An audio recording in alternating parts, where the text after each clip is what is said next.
go live, and that just says go. Well, We have multiple cameras. If we haven't explained this, we have explained this before. we have explained this But before. we have multiple cameras Ooh, she looked beautiful. feeding the different strata. Yeah. Ava looked beautiful too. It's funny. I opened this in Facebook, and the first thing I see is from AFI last night. Michelle Pfeiffer. Like, she just gets prettier.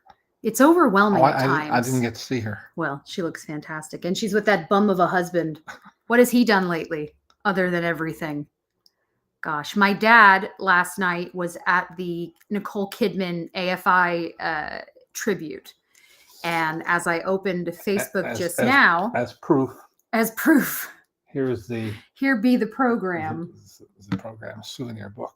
But, Mike Myers was there. Looking not at all like, I would never know. That's why. They introduced him. I'll bet they did. That would you guys know that's Mike Myers? Once you know, I mean. No, but even knowing, I know that man's face. That yeah. I would not know. He introduced a clip from Saturday Night Live when she was playing. Because there's a great one. It's do they show the playground one? Yeah. It's one of the funniest. It's one of my favorite bits. I'm a hypo. One of my favorites. He said of the 100 guest hosts. Yes. He worked with. That he survived. Yes. She was his favorite. Wow. That's nice. And the people don't realize she can do comedy. She's very funny. I mean, she has. First of all, okay, let's start again. Hi, everybody. Hi, everyone. Hello. It's so nice to see you all. We are back. My dad, 2 weeks ago, unfortunately had a memorial to go to, so we couldn't. And then last weekend was the TCM Film Festival. But we are here and so happy to be here with you. Excuse me. Yes. Yes, we are indeed happy to be here with you. And please forgive my face. I've had an allergic reaction to life, so I'm very red and splotchy. I wish I could do something about it, but I can't. So you just have to deal with my tomato-ness. Someday you'll be able to. I mean, there are people who can do this now. Yeah. Someday you'll be able to retouch. Your people image. Do it now all the time, Daddy. That's the whole. I was actually watching something about that earlier, but that's for another time. Yes. I'm always sort of amazed by what people don't know. This is a quick side, but people don't know that you can that you can auto tune live music. Mm-hmm. People don't understand that when you're seeing someone live, they can still be auto tuned. And when you're watching someone on TV or in a movie or anywhere, they have essentially like a face tune, a face correct that can just be turned on. And so everyone you're looking at is filtered. And it's really important, I think, for people to be reminded of this because not a living soul is perfect, and not a living soul looks as perfect as they do on TV or film. And in terms of music, it's the same thing. I saw something the other day about this. When Alicia Keys sang at the what's called the Super Bowl, she missed some notes, and a number of musicians said they were happy she missed some notes because it meant she was singing live without any sort of auto tune. Yeah, exactly. And you do sort of go, yeah, actually, that does take guts nowadays to just sort of be yourself. Anyway, that always gets me. Larry, I love Flirting. Larry brought up Old Nicole. I remember when she was in Flirting in 1991. Flirting's one of my favorite movies. I love Noah. I love Noah Taylor. I think he's wonderful. And Flirting is one of my favorite movies ever because I think that it's so genuinely innocent, but also honest. Tandy Newton, who now goes by her real name, Tandue Newton, is so good in it as well. And a lot of people don't know it, but it's one of my favorites. I'll tell one tale out of school. I saw Charlie Chaplin. We're not going to go sideways, and we're going to sit up straight. I believe in you. What can I tell you? It's my baby. Go on. It's my daughter. Number of TCM people were at the AFI event last night, including the great all-powerful Charlie Tabish, their head of programming, One of my favorite people. one of our favorite people altogether, and he does a great job. He wouldn't have to be so nice, but he is that nice. Anyway, he told me he's dying to get Flirting for the channel, and they Really? can't clear the rights. How funny. So How funny. if anyone else, Yeah, right. If you have the rights have to those Flirting, contact we would TCM. like They'd to like know. to show it. I love that. I really do. I just, as I say, there's certain movies, if you see them, especially at the right time, they just stick with you. And that's very much one of those for me. So yeah, last night you went to the AFI, is it Lifetime Achievement Award? Is that what they call Life it? Achievement Award. Life Achievement Award. Congratulations on your life. This year's recipient was Nicole Kidman. You were just saying that you got to, you were sitting with Ava DuVernay right behind you at these tables. We love Ava. I hope you got a chance to tell her how much you love Origin. I did. And how pissed you were. I didn't want to have that kind of conversation. No, but you know what I mean. She said she cherished my review. Yeah. Which is a lovely reaction. Ava DuVernay is everything you want her to be. That's the thing about her. She is so smart and funny and honest and kind. And we've known her for a really long time. And she's just, she never ceases to impress me. No, she's Superwoman. She does. And she looks amazing. I love her, I love fashion, and I love the way she dresses because it is unlike anyone else. Mm-hmm. I know this is not something you notice. It is unlike anyone else. The style that she goes for and the way that she carries herself, she's just so damn powerful looking all the time. And I think she's amazing. And you said you were sitting next to Lee Daniels. Sitting next to Lee Daniels, director of The Butler. The Butler, because Precious. It's called Lee Daniels, The Butler. That's how I know that. Precious, I can't do the subtitle. Precious, based on the novel Push by Sapphire. Is that what you mean? That's what I mean. Thank you. And the film of his that never gets mentioned that I liked, and your mother did too, called Shadow Boxer, with Helen Mirren and Terrence Howard. Hi, Logan. Hi, Logan. Oh, not a well-received film. He said when he got the reviews for that film, they were so cruel. Yeah. That he said, I'm never going to direct again. And I get it. Because he was a successful entrepreneur in show business. He was a manager and had a lot of show business experience, but he never had something that he put his name on to be criticized. Yeah. So we were talking about Yeah. Well, I mean, that's the thing though, isn't it? And it's such a tricky thing. And I honestly can't imagine when you put yourself out there like that, when you sort of, I don't know, you lay it bare in a sense. You do. You're vulnerable. And this is why one of the things that you always say, nobody likes to be told they have an ugly baby. Yeah. And it's a truth. You just had a film I can't talk about that you saw. And while you like the director very much, did not like the film. I can't be more specific than that right now. But it's one of those things where it is hard because you go, well, you tried. Yeah. Like genuinely, you tried. It is tough. And this is why I don't promote friendships. Yeah. with filmmakers. I mean, at an event last night is when I get to lightly socialize. It's the closest, where you see people, because we have had many times, we've had experiences where a director will flat out ask you what you thought of something. Oh God, that I'll never forget Ramin Barani in Telluride. Do you remember? We're standing in the middle of this. Oof, that was. Do I remember? Ramin Barani is a very good director and a very nice man.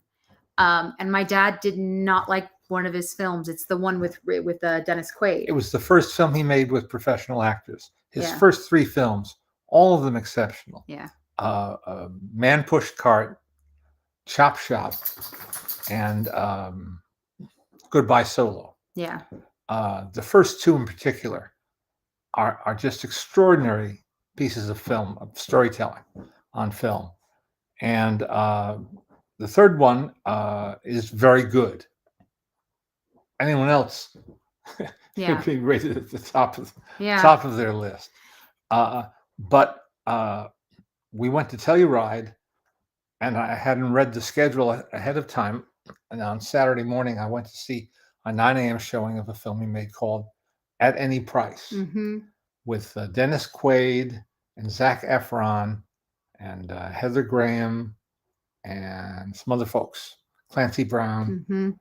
And from the get-go, I didn't like it. You didn't hate it. No, it's just that didn't like it. His first films used non-professional actors, but it all seemed true, and they were honest. This seemed artificial to me from the start. Yeah.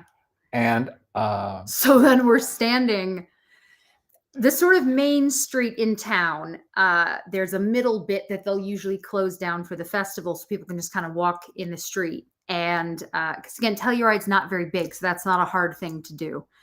And we're standing there, and Ramin comes over with Dennis Quaid and starts talking to my dad, and he asks him if he liked it. And it was just so painfully awkward. I wanted to dig a hole in the street and disappear into it. And again, thankfully, it wasn't like, oh, I hated your movie, it's the worst thing I've ever seen. It was just sort of, and I remember my dad saying he didn't really know what to do. Does he sort of lie in that moment and say, oh, no, because then if he writes a review and he says something else, that's lying. I took him aside and I said, look, I don't want to make happy small talk here, then blindside you. I had some trouble with your film. I had some problems with your film. And he said, well, that's okay. He said, would you do me a favor? I said, why? He said, would you give it 24 hours? Think about it. I said, absolutely. And I didn't feel any different. And he didn't like it anymore after that. But we respected, he didn't change how he was. It wasn't anything like that. But I'm sure it was upsetting for him. It was just. Because I've been such a booster. It was rough. It was really, really rough. But since then, we were at the same film festival where he debuted a wonderful film that needs more attention called 99 Homes. Boy, is that good. It has an opening scene that is just electrifying. And it has... thank you, Logan. Michael Shannon and who's the lead in that? Andrew Garfield. Andrew Garfield and Michael Shannon. That should be enough. To get you intrigued, I hope. So, and then he made a really good film called White Tiger. Yeah. Tough film though. Yeah, that's a very tough film. But a good one. And that's when we interviewed him. Yep. We had him on the show. Yep. But yeah, it is those moments where you are just in a situation where what do you do? And again, this is also the reality of why you can't be friends, because how do you say to a friend, and this is why we've brought it before, but Alexander Payne, we couldn't help but be friends with him. He's become like family. We love him so much, and he's such a good person. And thankfully, we've never disliked a film he's made. Nope. But he's always very straightforward with us, basically saying, if it's okay, it's okay to not like something. I respect you and I care, and that's okay. You go, well, thanks. But I also appreciate that you don't make bad movies. Good morning, Leonard and Jesse from Sydney, Australia. Good morning to you. Good morning. As it's starting to get colder for you guys and warmer for us. One of my best friends just posted getting winter gear out because winter is upon you. And another, that's really funny. Hi, Leonard and Jesse from Australia. There's two, unless you're the same person twice, but I'll take it. Hope you had a happy Passover. Thank you so much. Thank you. Daisy, almost 2.5-year-old. Is 2.5. Daughter is 2.5 now? Is 2.5. Okay. How'd that happen? It's too young to understand Passover. Next year. And too young to have to eat matzah because no one needs that. We just don't. She can suffer later in life. Yeah. Next year, we'll start to integrate that. Do more stuff into her life. Yeah. That's the whole thing, isn't it? Is figuring out, religion is a huge conversation, isn't it? But for us, it's more so I was raised and you were brought up to very culturally Jewish, more even than the religious aspect of things, the culture. And so for me, it's things that I enjoyed in Hebrew school that I want Daisy to experience. I liked learning Hebrew. I loved learning the alphabet, things like that. And I would love for her to know those things too. And for something like Passover, she too should suffer with terrible food and having to listen to family members really slowly and awkwardly read Hebrew that they can't remember. And then having to dip parsley in salt water. She should experience this as well. And she will. That's interesting, right? I absolutely adore Alexander Payne's films. I wanted to ask what your thoughts were on Downsizing. So obviously that's a film of his that it wasn't panned, but people didn't like it. It was not well received. It was not, and I liked it. Yeah. I liked it fine. It's not one of my favorites. Because I knew him. Him. No. I just Yeah. enjoyed it. There's a music cue. It's not a spoiler during the transition scene. Get you to you can do it. During a key transitional scene, written by Rolf Kent, who scored many of Alexander's films. And it's an 8-minute music cue while you're watching this process take place. And it's just a great piece of movie scoring. That's all. That's all I have to say about that. But that was a tough one. And I liked it. I didn't love it, but I liked it. And I really liked the idea behind it. And I thought it was really interesting. And so much of it was cleverly done. And I did love when it was something giant and something tiny. There's some great visual gags, which is not necessarily a thing he does very often. Yeah. I liked it. I know a lot of people didn't, but yeah. Frank says, I can't believe it's been 25 years since Election came out. Seriously. When we got to see Reese Witherspoon at the Critics' Choice Awards earlier in the year, and we were sitting with Alexander, she said something like, I made a film with him a long time ago. And we went, yeah, Election, we know. We know you made Election. It's one of the best movies ever. Are you joking? But it was very funny to sort of have her go, oh, yeah, I made a film about it. Yeah, we know. We love that movie. To me, I think a great double bill is Election and Rushmore. I think Election and Rushmore are two of the best movies ever made. And so interesting and dealing with something sort of similar, but in its own way. I do. I always thought that should be double bill. Reese Witherspoon gave a very nice speech last night, but I have to say, again, no spoiler here, that the final speech of the evening, followed by the presentation of the physical award to Nicole Kidman, was given by Meryl Streep. And Meryl Streep gives good speeches. Meryl. I won't try to paraphrase very much, but the gist of the speech was when they made this miniseries together. She'd already admired Nicole and her work. She said, when you've been called so many times the world's greatest actress, and she acted this out in a very diva-like, self-mocking way. And then you're sitting opposite, working opposite Nicole Kidman, and you go home at the end of the day and everyone said, oh, good day's work, good shoot, hi, good night, everybody. And you go back to your room and you say, well, I could have done that. And then she said, maybe I couldn't. And she went, that was the tone of her speech, that Nicole Kidman blew her away, working with her. And that was a recurring theme throughout the evening, that she has just a vast reservoir, not just of talent, which is obvious, but a range. And that she's never faking it. She reaches inside, to bring out those emotions. She's a very, very gifted actress. Yeah. And then, as I say, she has an Australian sense of humor.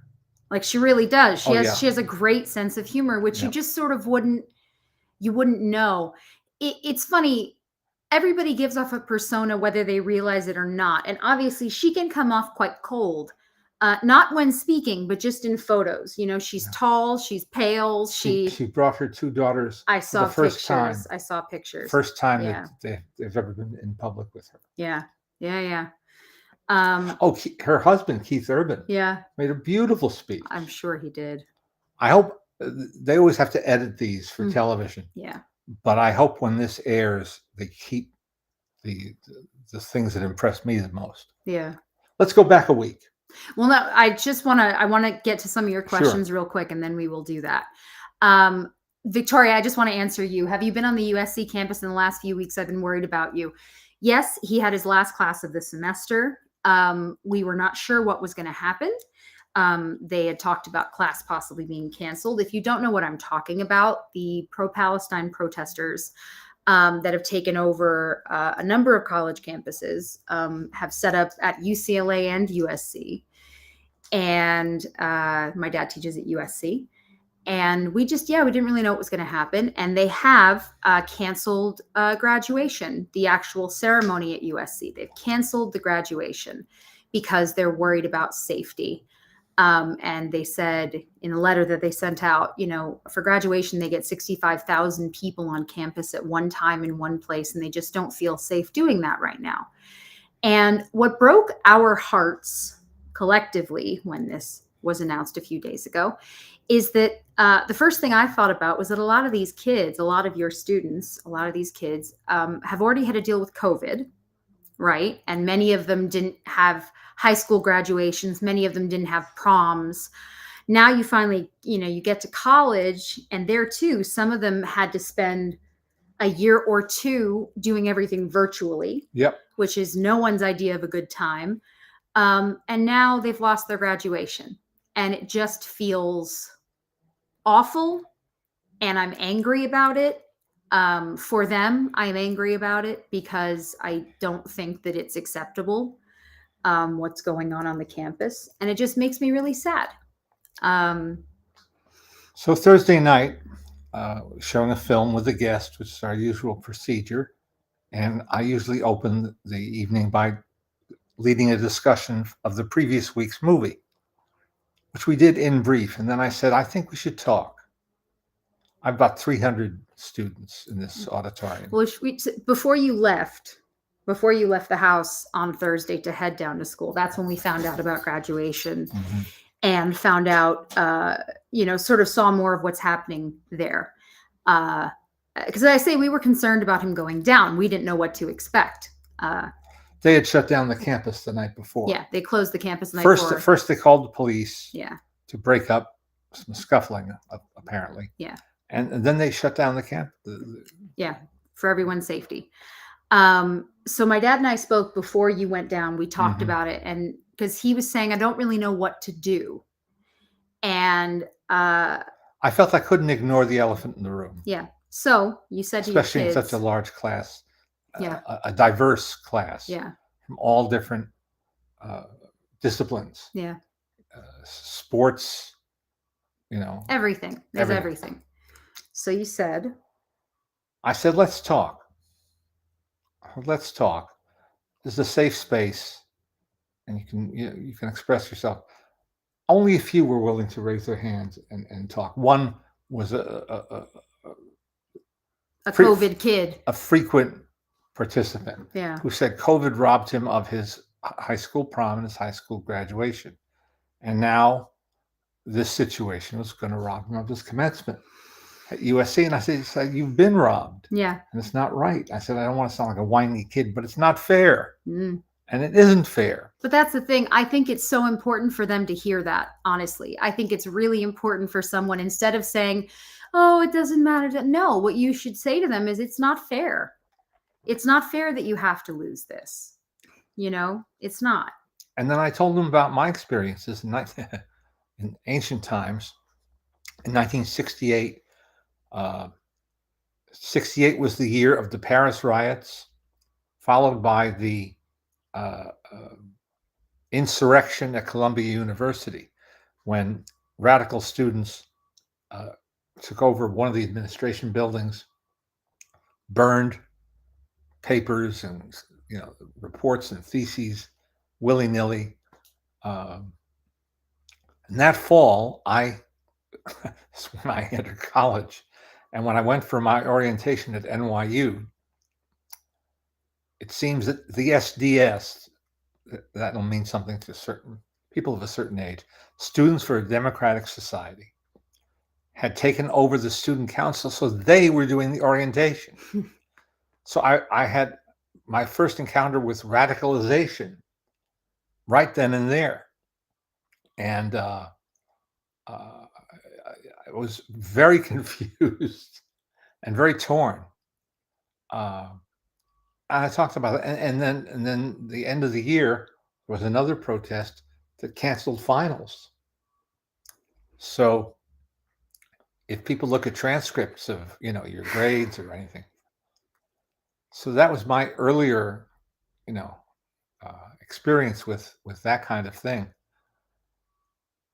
I don't have an answer. I don't have any easy answer to this thing. Though it seems to me that the school chose somebody without thinking through the valedictorian. Well, that's a whole mess. That's a whole other mess. They chose someone who was likely to say something controversial. And then they removed them because they realized that. Yeah. And then that's part of where everything went wrong. Anyway, we move on. Love it. Love it for all of us. And on a lighter note, last weekend was the TCM Classic Film Festival. I'm going to do one more because it's further back and I want to make sure we get it because I want you to hear it. Elliot says, "Hi Leonard, watching from Gardena, California. I grew up watching your former intros." Home of Bill Isles. That's right. R.I.P.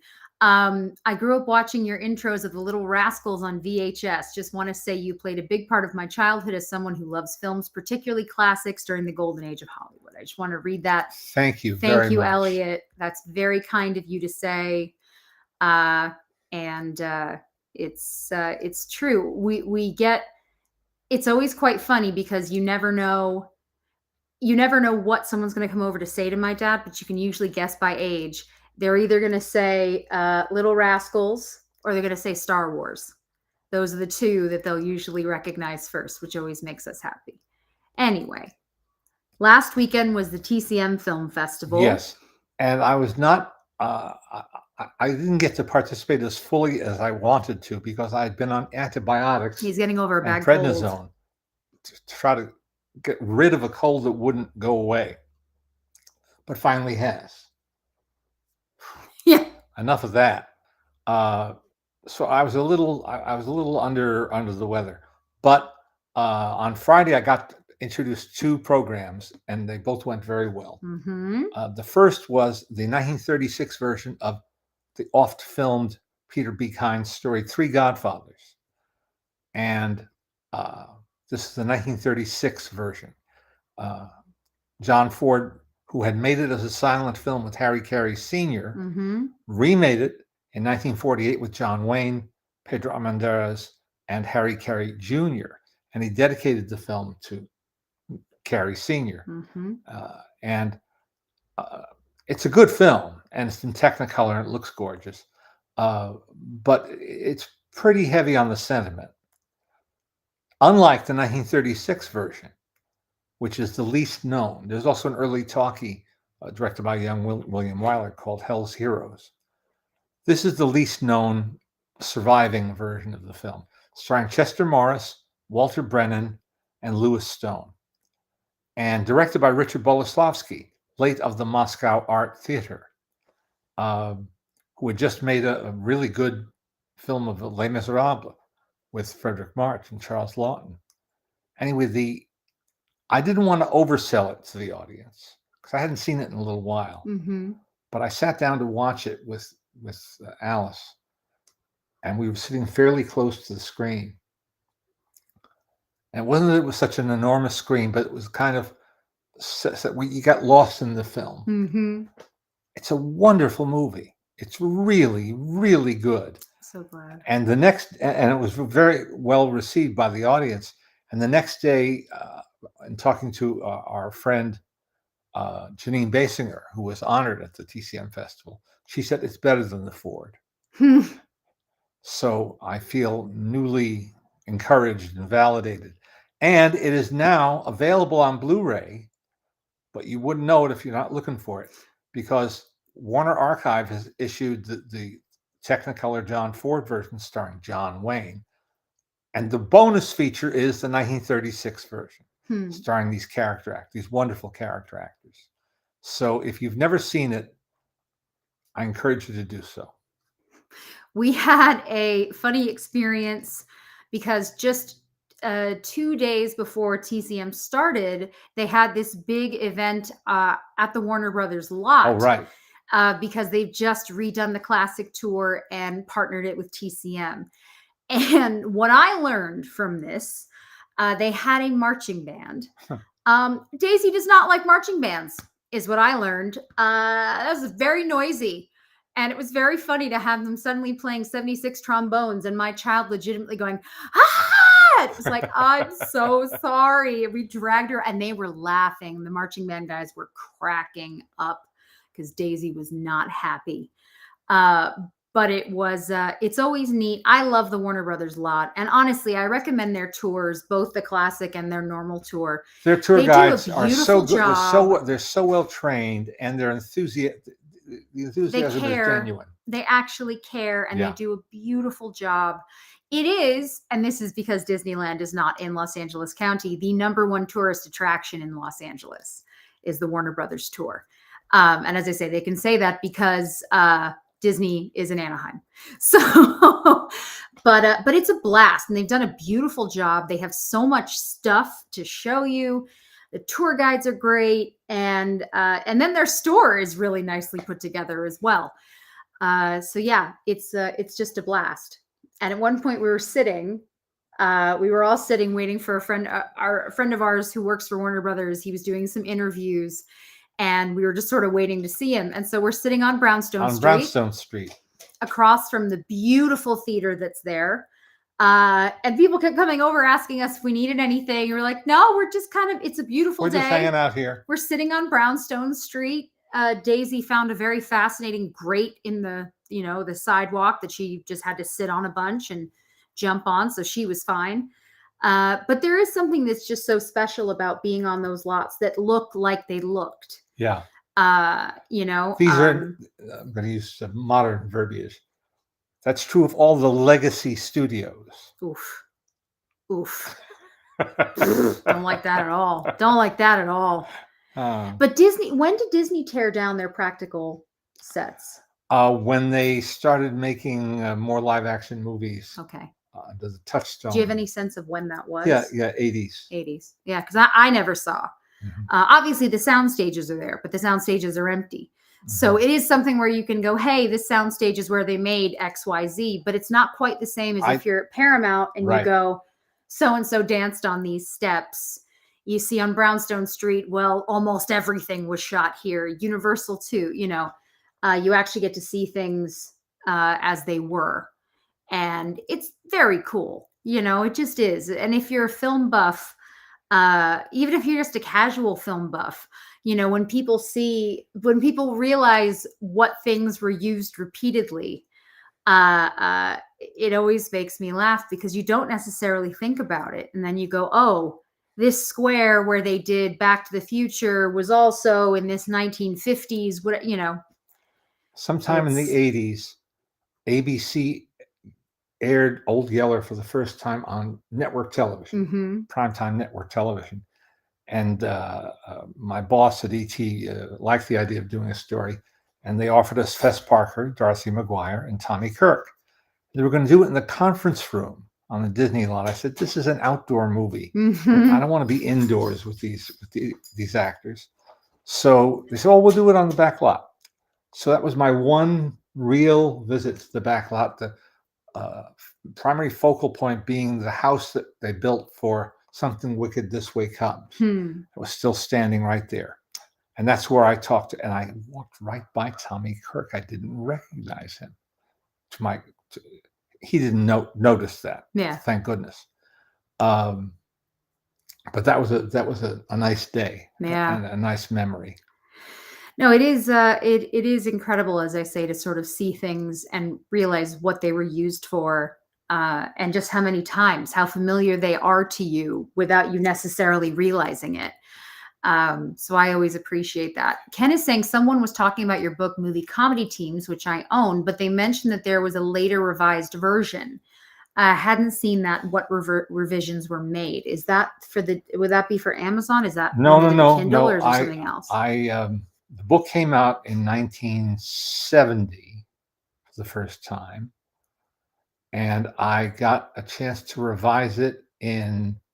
I remember sitting on using my first generation computer in our rented house in Studio City. That's how I can date this. Yeah. About 1983. Yeah. 1983, 82 to 83, somewhere in there. And it came out not as a paperback, mass market paperback, but a slightly, what they now call a trade paperback size, about 6x9, something like that. And I corrected some mistakes, and I added a compliment to the description of diplomaniacs, because I hadn't seen it when I wrote the chapter the first time, and stuff like that. So that is the only revised edition. There you go. I do want to just, because this made me think of something. Stephen is saying, before I ever moved to Cambridge to study at Harvard Divinity School, a group of students had supposedly laid down on the construction site of the dorm where I later lived. They were protesting the Vietnam War and the Rockefeller family who had funded the dorm's construction. It's so interesting. Different colleges talk about history, right? Different colleges have so much history, and it's kind of incredible. I've said this before, that something that I tell all of my younger friends, and even my friends' kids, is ask everyone about where they were when certain things happened, because the stories you get are absolutely fascinating. So I brought this up, but when JFK died, what was that like? When Martin Luther King died, what was that like? When Vietnam was happening, because again, you see things in movies. And I mean, I'm going to be 38 in June. No, so I know, right? It's ridiculous, but it's, finding people who still have that firsthand. Because I remember my mom talking to me a lot about this when it comes to Vietnam, because she said, they were just waiting for the number to be called. Well, how do you explain that to someone who doesn't understand how drafting works and what the draft was? And, the idea that you're a number, how do you even begin to process that if you've never experienced anything like it before? Something I will say, just as an aside, is every time they talk about Israel and they'll say, oh, the people that were, so-and-so that was this, well, they were a soldier. If you don't know, you have to serve in the military. Korea has the same. There's a number of places that still do this. You have to serve in the military from around 18 to 21 if you are in Israel. So whenever someone says, oh, but they were a soldier, you go, but everybody had to be it's like saying, well, this person has a job. Well, everybody has a job. You have to. So that's something that people don't like, details or accuracy, but hey, I got to throw it in, right? Do you remember? Sorry, I'm trying to read someone's thing here. Where'd it go? Oh, where'd it go? Come back. Sorry, guys.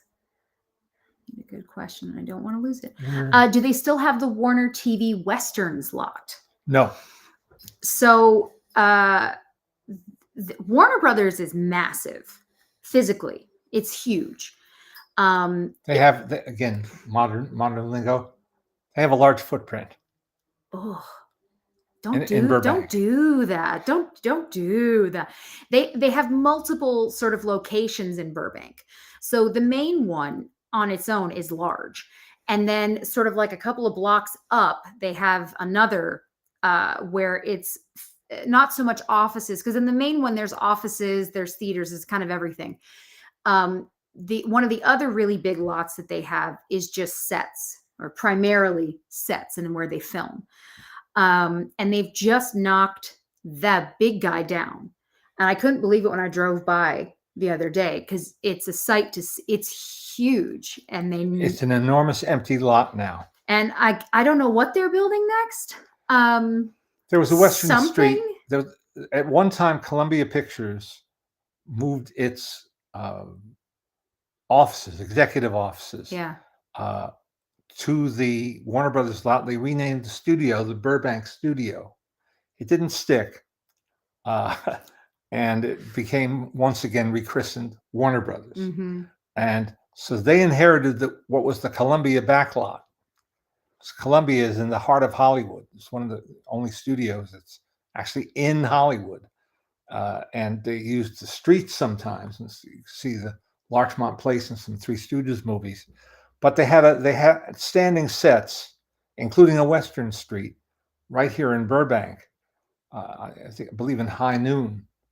That street was shot there. They shot other things in Northern California, but that street was there, and it was used countless times. So we're losing those pieces of Hollywood history, which is a shame. To me, it's just sort of, I don't understand the point of getting rid of certain things. I know all things come down to money, obviously. But excuse me, yes, I know the Western Street was raised a long time ago. Yeah. But now everything's gone. Yeah. I just don't understand. I don't understand why we need to get rid of everything. I don't get, I mean, that's the thing. It would be, to me, it would be like going into Paramount and saying, well, let's get rid of New York Street.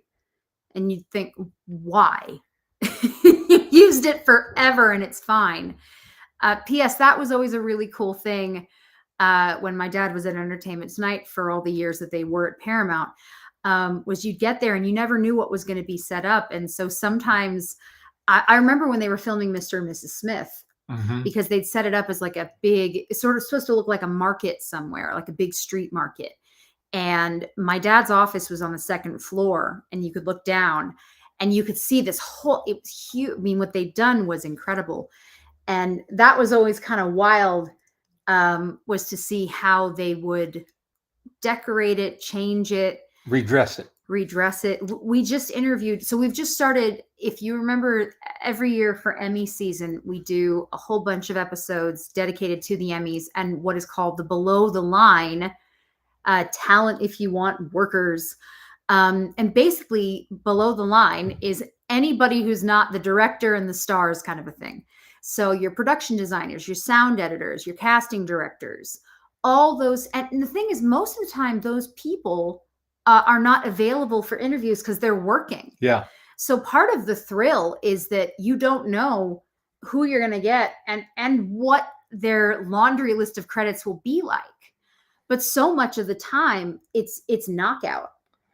And so we just started. We did an interview, which you'll get to hear soon. Yep. With David Klopman. Grootman. Grootman. Grootman.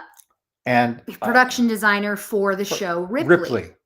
Which, by the way, is beautiful looking, shot in black and white on location in Italy by Robert Elswit, a great cinematographer who came to my class 20 some years ago, and I've never been able to get him back because he's always in demand. Always working, right? Anyhow, so funny. I said, well, let's look at David's other credentials, like boing, all my favorite movies of the past 30 years. Yeah. He worked with Steve Zalian, who is doing Ripley now. Robert Elswit is one of the people on the list.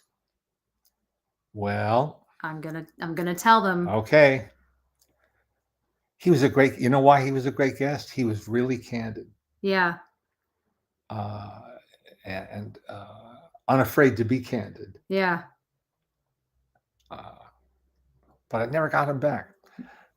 Because they're always working. Yep. But so one of the things, sorry, I'm literally setting this now so I don't forget. See, what she's doing is called multitasking.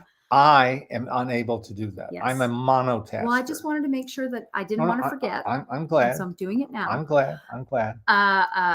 But this production designer, who's done so much. One of the things he was talking about is they filmed in Rome and they had to create a Brooks Brothers. And I said, is this the first time Rome has ever had a Brooks Brothers in it? But he talked about the difference of building the sets to using practical locations. Almost all of Ripley, the interior was built as sets. But they had they had around a lot 200 locations. But they're mostly outdoors. 200 locations, okay? Stunningly on display. Just bonkers. I want to show you guys just so you get a sense. So when I start to get these emails, and this is just Netflix. We haven't heard, you sent me one from somebody else, but so this is just the Netflix folks. So just to give you a sense, it says The Crown, and then it lists all the people who are available. So you could get the cinematographer, the costume designer who we've interviewed before, the composer, the editor. Hi, Mabel. Hello, Mabel. Makeup and hair, who we've interviewed before, production designer.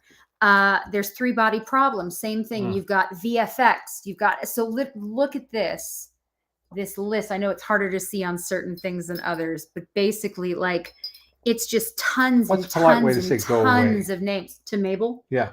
You don't say no to Mabel. You don't say, she's a little princess. You just love her. You don't listen to him, Mabel. He's a mean man. He doesn't understand. Another highlight of TCM last weekend. I know we're bouncing all over here. This is a non-linear conversation today. Very non-linear. This is an open concept. They gave their Robert Osborne Award to one of your oldest friends. One of my oldest friends, Janine Basinger. And she's not a household name, but she's in our household. And she's written so many wonderful books. Really? Mabel's digging to China. Don't worry about it. If you haven't read A Woman's View, one of her earlier books, it may turn your head around about how women were depicted in the movies at a time when women chose what movies they were going to go to see with their husbands and families, mostly husbands, or on dates. She makes the point that even though when you watch the movies with today's lens, at the end of the film, she falls into the arms of the guy that she's going to marry. That's not what you remember about Barbara Stanwyck or Rosalind Russell or any number of others. It's the 95% of the woman acting, proactively, assertively, appealingly on her own. That's a great book. There's so many great books. Janine's amazing. Yeah. Adam, I want to thank you for writing this. It's very kind of you. He says, Leonard, I just want to let you know, I started reading your latest book, Starstruck, and it's a book that made me admire you more than I already have. Thank you, and keep up the fantastic work. Well, that's a lovely compliment. Thank you so much for saying that, Adam. He worked really hard on that, and it's really, really appreciated. Speaking of compliments, I did an interview with a reporter from Variety. Oh, yeah. Who took my class like 10 years ago. Variety Educator of the Year. This guy right here. So I knew the article was coming in their annual film school issue. Yeah. But I didn't know that I was going to be named their Variety Educator of the Year. This guy. Isn't that amazing? We were so excited. I'm still stunned. It's so cool. I'm still stunned. Well, I always say it's true. I think teaching is the best thing you do. And you started doing it young as well. I mean, that's part of it. You have been a teacher for a very long time. I'm in my 26th year there. No, but I think about New York. Well, 9 years I taught the history of animation at the New School. You started teaching a really long time ago. And I think it's the best thing you do. And I think it's, I love that. I'm so thrilled that they honored him like that, but also you're very deserving of it. Those kids have a great time with you. I saw my Dean Daly. Yeah, saw Dean. Hello, Dean Daly. Hello, Dean Daly. She's riding high on that article. I'll bet she is. She should. Well, with everything going on, anything happy is nice. Yeah, right? Exactly. We'll take any happiness we can get, right, guys? I did want to mention, because this is interesting to me. We got an email the other day. Well, anybody who deals with the Academy got this email the other day that they have changed what these. They changed around a little bit the rules for a film to be. They're always tinkering with the fine print Of what a film has to, what boxes a film has to tick to be able to be nominated for an Academy Award. Right, for Best Picture. And no, but this was just in general as well. This was going through. That's why I saved it, because because there's one thing that's sort of like for everything. So other award rules changes. Other award rule changes. Woof. Animated feature films submitted in the international feature film category are now eligible for consideration in the animated feature film category if eligibility requirements outlined for both categories are met. Okay. Someone had to write this.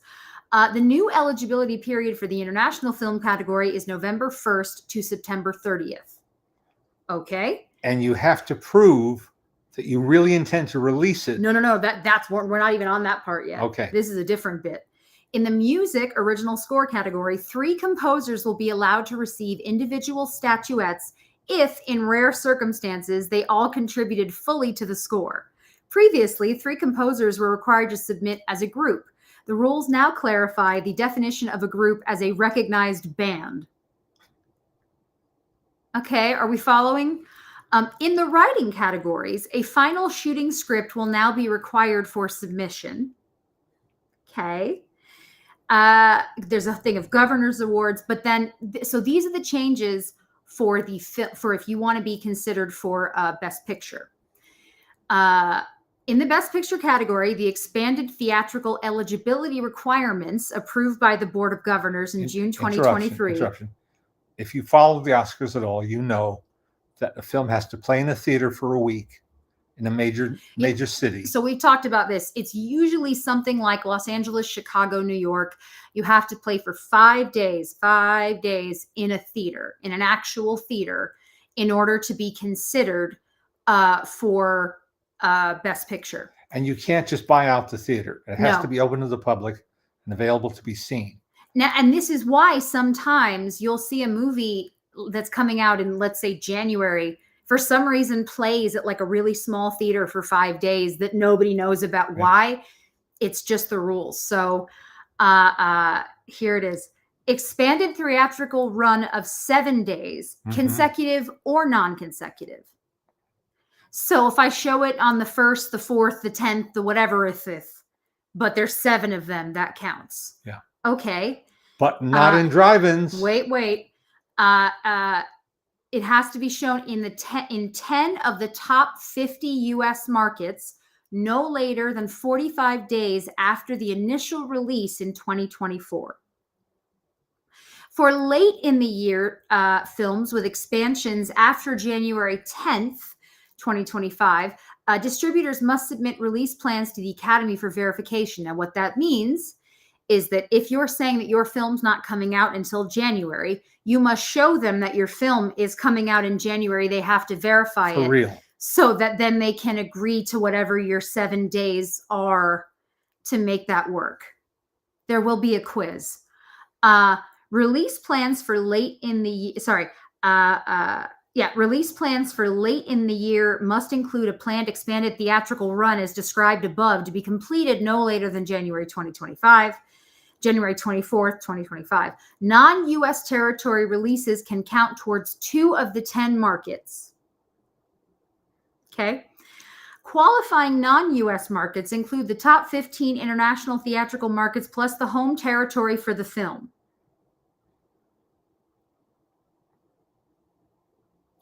Well, that's it. I've given up my plans to submit.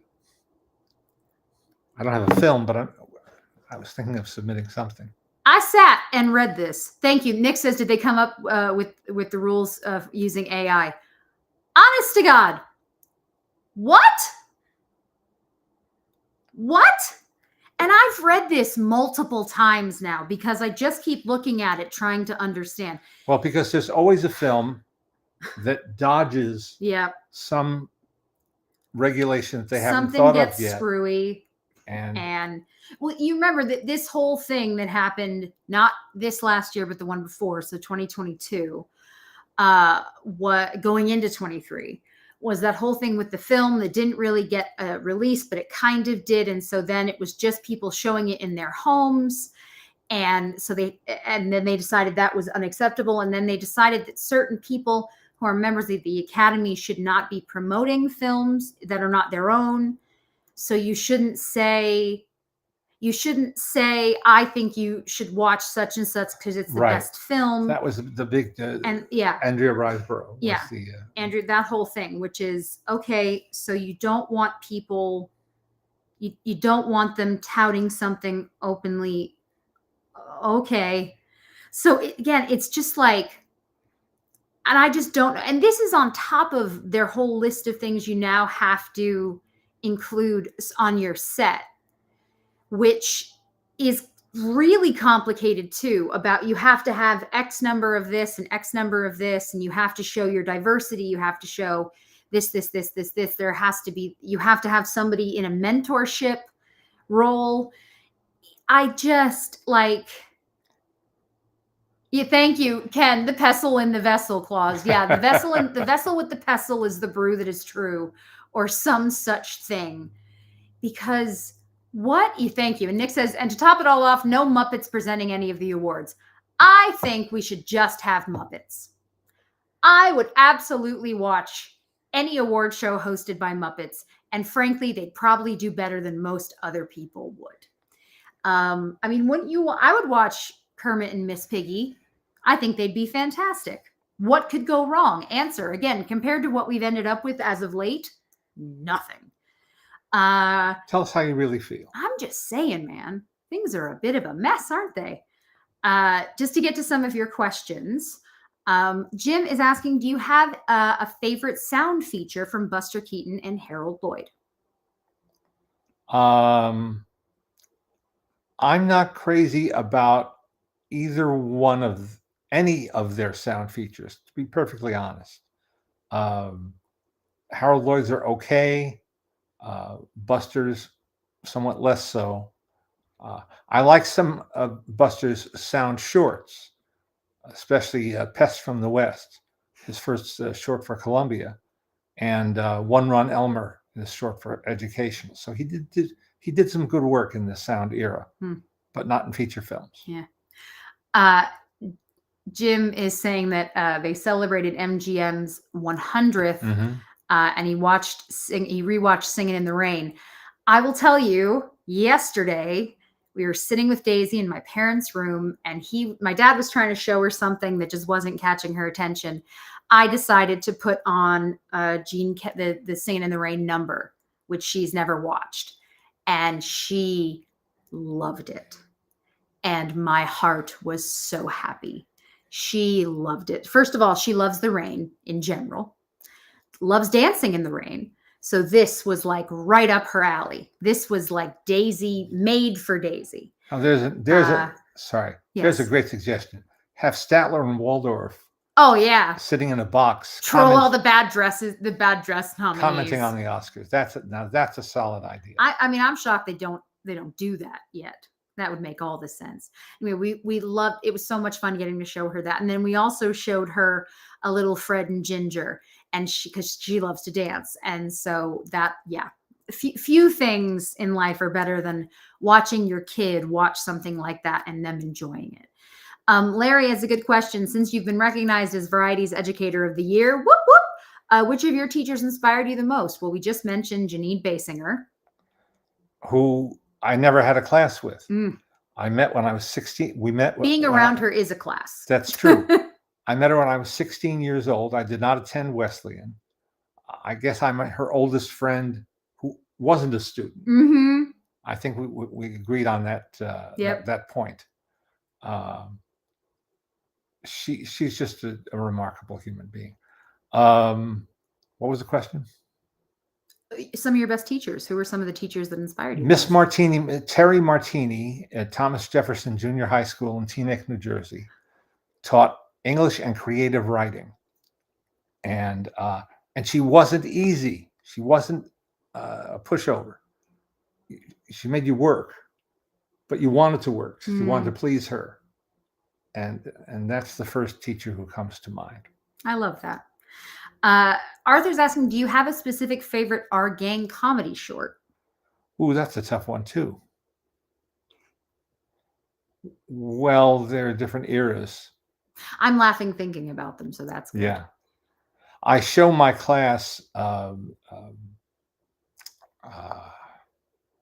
He-Man. No, are you talking about the one with Alfalfa where he's the boss? No, where Spanky is his manager. Yeah. That's what I'm saying. Yeah. Where he comes in and he's the singer. Yeah, crooner. Very funny. Very funny. It's one of the one-reelers directed by Gordon Douglas. Yeah. Who also directed Them, which was one of the big hits of the TCM festival, which I had to miss because opposite something else you were doing. I know. Yeah. Victoria says Rudy Belmer was her teacher once. I love that. Well, I love that. Rudy was great. Sorry. To Leonard and Jesse, are you looking forward to the latest season of TCM's podcast series of The Plot Thickens as they cover John Ford? And what are your favorite Ford films? All of them. I don't get to listen to many podcasts because you don't drive much. I don't commute. Yeah. I found that's when I tended to do all my listening, like everyone else. Yeah. So. But sorry, my question is: if people were to get into film, would you recommend them to use the AFI's Top 100? Framing Youth. That's the one I show.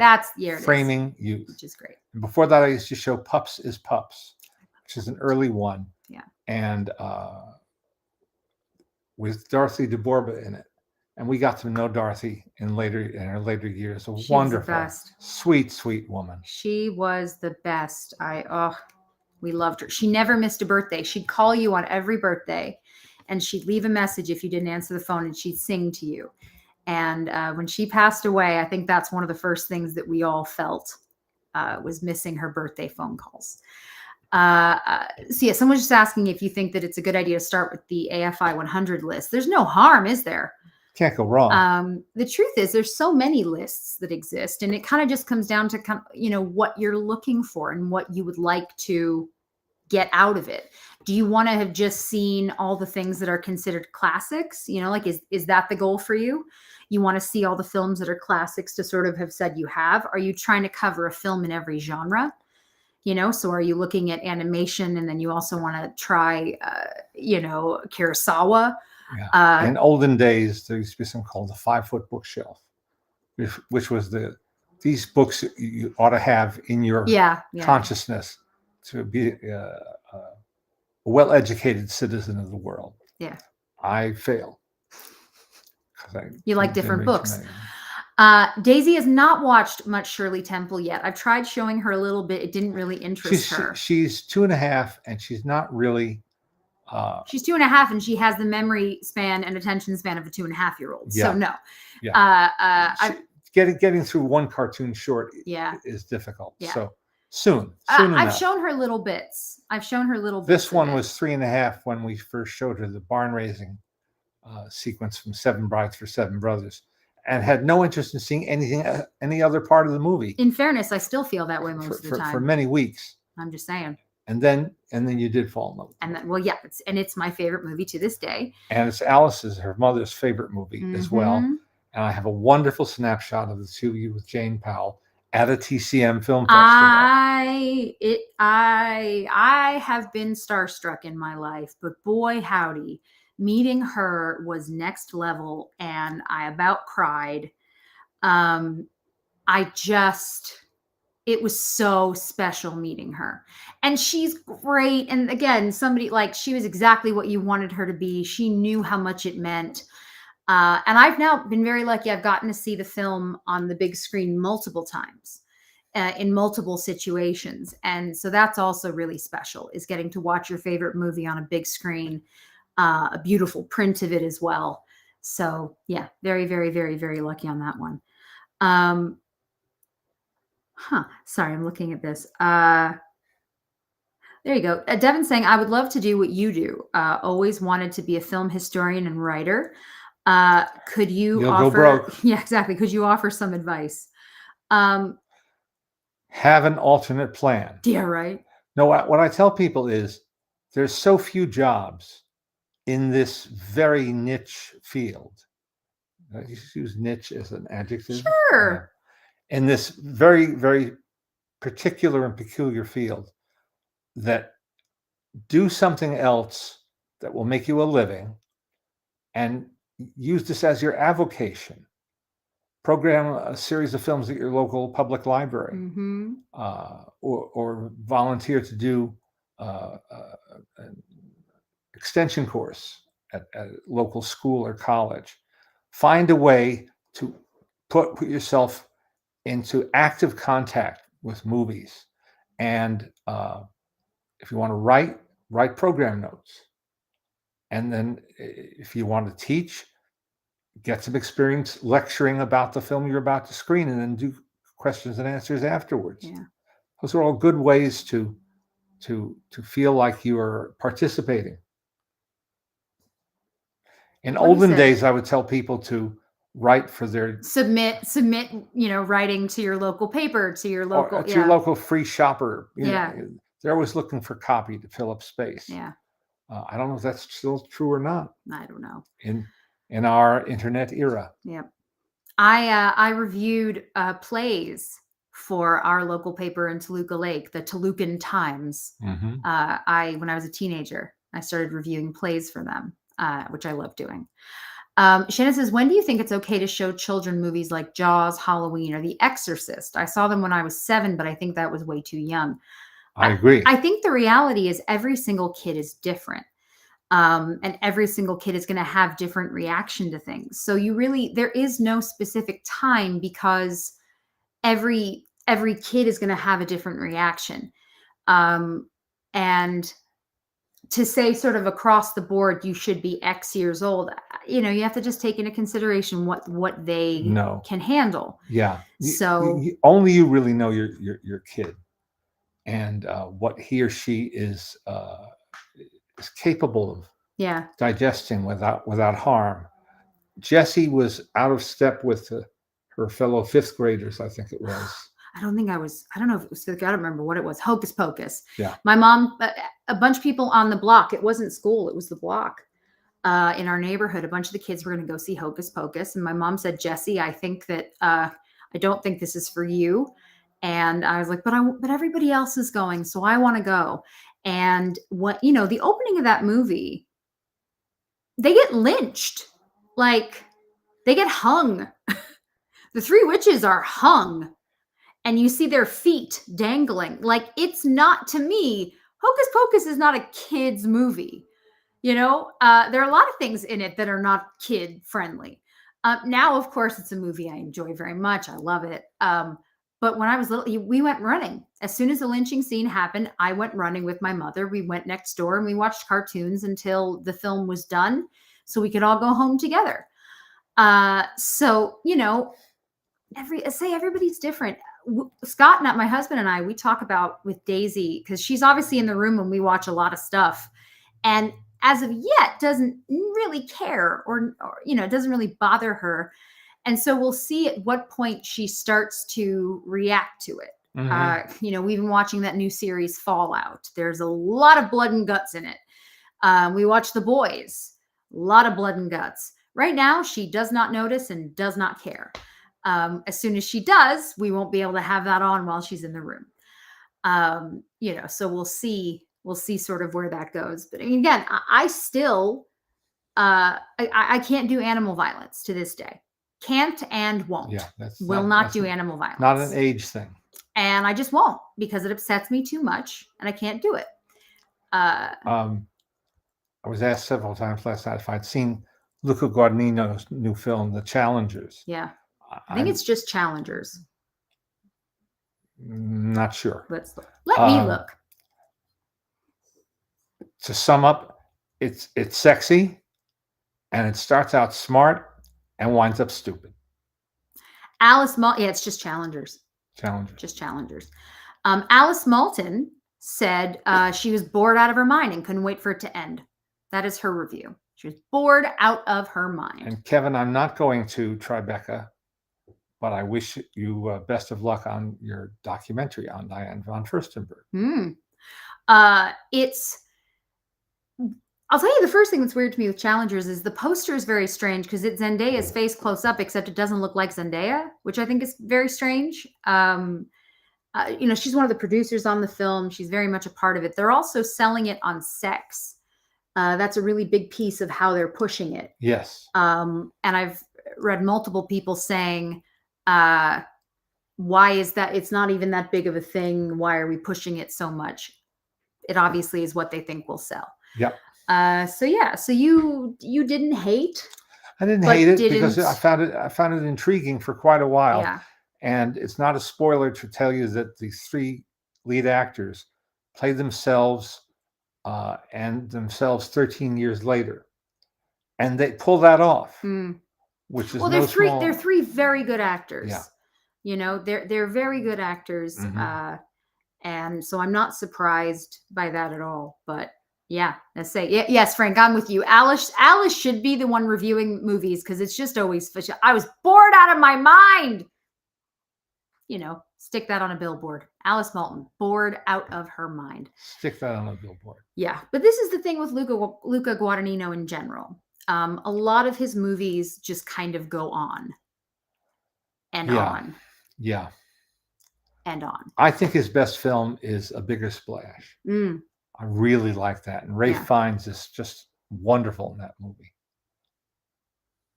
So that's where we are with Challengers. You haven't seen Civil War, right?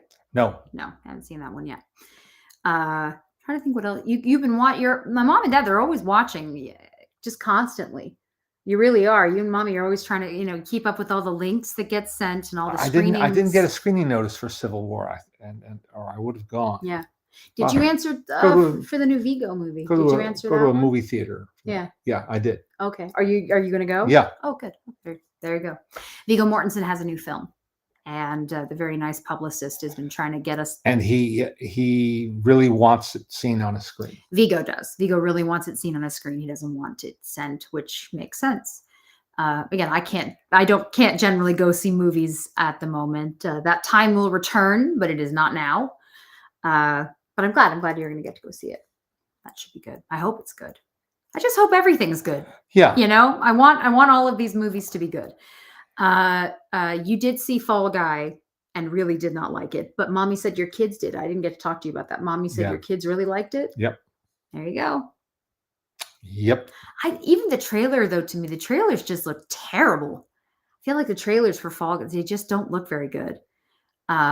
But they've got Ryan out there. Did you see this? I don't know if you saw a clip. They sent him to Universal Studios, to the Water World. There's this fantastic, and it is fantastic. There's a fantastic Water World show at Universal Studios Hollywood. I don't know if they have one in Florida. I've never been. But it's they had him there because of stunts, and they do all these fantastic stunts in this live show. So. Well, I will say that there is scarcely a more charming actor working today. Really? Yeah. You think? He's just so likable. Okay. So likable. I don't buy the relationship between him and them. It hasn't opened yet. I shouldn't be reviewing it. Yeah. Yeah. No, it just doesn't say. I just think the trailers. It is strange. I did say this to you the other day that both of them would be coming off two of the largest movies, box office wise, her for Oppenheimer and him for Barbie. And then they're in this movie together. And it just looks like a very strange, not great film. But hey, you got to work, right? And you have kids and bills. So it is what it is. I don't think you have anything to show off today. No, I don't. No, you were out late last night. Yeah, I'll make up for it. He texted me at 10 something last night and said, "Do I have to go to the after party?" I said, "No, you don't have to go to the after party." But I love that you asked. You did not need to go to the after party. Too much. It was a long night. It was a long night. I'm going to end with this because it was just very funny. I've been getting back to work a little bit outside of our Maltin bubble and working events. Like I used to, a lot of premieres lately and screenings. And I will say it's because it was very funny, and I salute this publicist for speaking the way she did. I was working a thing the other day, and we were told that tickets were really tight because the theater was full. So we had to, if people were going to be late, we had to let them know that their tickets were going to be released at a certain point to try to get anybody else in who was on the waiting list. And this very nice publicist comes up and she says, "Hey, I think my clients are going to be really down to the wire. Would it be possible for me to pick up their tickets?" And I said, they've just told us that we can't give them to anybody else because if they're not going to be here. And she said, "Oh, okay, no problem." Then my boss says to her, she goes, "Wait, I know you. Who are your clients?" And she goes, "John Legend and Chrissy Teigen." And I laughed and I went, "I'm sure you can have your tickets." But I have to say, to that publicist's credit, she walked up and was so nice and did not come up going, "Hi, my very famous clients, they're on their way and they need their..." No. And they were not the latest to show up by a long shot. But I just thought that was kind of perfect. And it was so nice to have somebody not behaving badly in this moment. And I appreciated that. So, and then we did see them. And everyone's always smaller in person. So petite, but very pretty. With that, my friends, we will be here next Sunday. Yep. Right? Yes. And we look forward to being with you. Everybody, please take care of yourselves. Get more out of life. Go out to the movies. There you go. And read a good book. And you have your last thing you always say. Be kind. There you go. We'll see you next week, guys.